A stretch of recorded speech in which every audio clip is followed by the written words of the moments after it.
was like nearly 6 hours of listening to this to this the first call with Medicare Part B and the second call Medicare Part B with McGee, the first one with Mrs. Lynn. Okay. And Mrs. Lynn, the very first one, sounds more sincere, more honest, and very easy to understand now, because my sister used to use the rescue solution Pulmicort 1 mg slash 2 ml. But 2 ml, that one is stand for 2 milliliters. This is why, even though in her box, one box, there's 6 packets, okay, out of each packet has 5 of the Vise refuse solution to use in her nebulizer. But they're always counted as 60 because they're multiplied by 2 of the 2 milliliters, 1 mg slash 2 ml. That's what it stands for. So when the bill, they should have just billed directly 360 ml equal to 180 unit. But they didn't build that way. It's very confusing. So obviously, I thought it was fraud too from beginning. But now we have that clear. It's still fraud, and I tell you why. Because on Medicare Part D, like David, okay, the prior authorization for the Pulmicort 0.5 mg, okay, up to year 2039. Dr. Gaffar got pre-authorized again on that, but instead of 0.5, she increased it to 1 mg slash 2 ml. There we go, the 2 milliliters, okay? And that was effective October 2019.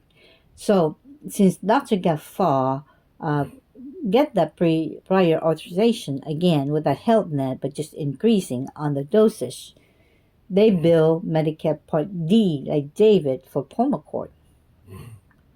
So somebody's still billing Medicare Part B for budesonide with zero. There's no strength on it. Okay, and then when in January 2024, when Aetna is no longer it's expired, basically it's Wellcare. Okay, Part D, Medicare Part D. So CVS kind of billed Medicare Part D for her Pulmicort, and it got denied. Say excessive quantity supply again. Okay, this is where Dr. Gaffar office didn't understand either, so they finally faxed to Dr. Gaffar office, and there I saw the insurance was expired December 31st, 2023. Well, Medicare is not expired. The only one that's expired is Aetna Medicare Part D, like David, expired on December 31st, 2023. If we listen back to the tape recording with McGee, she insists that was the unit. Okay, and that wasn't the unit. We understand now what Mrs. Lynn explained very clearly. It was a milliliter, and it makes sense. 1 mg slash 2 ml. That 2 ml is milliliter. This is why CVS Pharmacy always double when they calculated the little rescue solution, the little vial. Okay, so definitely, then I already thought that there has to be some sort of fraud going on, but they're all ignoring it. And I thought, well, maybe because the cop basically just using it, the corrupted one, just using it for their try, like Robert, pretend to, or even Michelle pretend like my sister was on heavy steroid or something. And so they're ignoring that. But they got caught when they also deny my sister DuoNeb. Okay.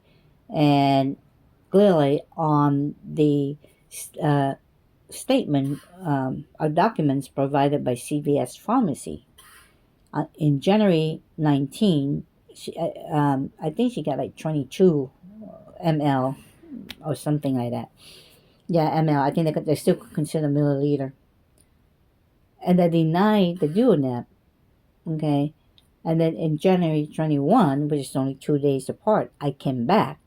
They're still denying it, so I asked for the printout. Well, from January 19, she got 22 ml, but then January 21st, down to 14 ml. So what happened to the 8 ml? Who has that? Right? So I think this is where the Lincare coming in, right? So I don't know. This is where the investigator has to do a little bit, dig in a little bit deeper. But obviously, there have to be some sort of fraud going on. There's just absolutely no way there's no fraud. Maybe at first when I blew the whistle, they try to cover it up, and not even go there because the corrupt cop probably try to use it as an excuse that my sister using steroid. Maybe that's why the meant to separate the 186 and 174 to confuse the court. Like this is the unit. She already got 180 unit, but actually show 186. So here's another 174 unit. So that could be the misinformation to the court. Those are unit. Like McGee insists it's unit when we know the truth. It's not unit. It's milliliters. Okay, so it is definitely worth investigating. Like I say, and then they got caught when their own paperwork with CVS Pharmacy proof that it is missing AML. Who stole that? Who has that supplies? Definitely not my sister. So there you go. Nearly over 6 hours of listening to it. It's just like exhausting that I've been sitting here since right after breakfast for my sister, 6, 7 in the morning, and listening to this thing. But there you go. That's all the proof. Hopefully, the investigation turned out to be fruitful for the investigator, because obviously there's some pinky going on here for sure. Okay, so today is Saturday. It's June the 8th, 2024.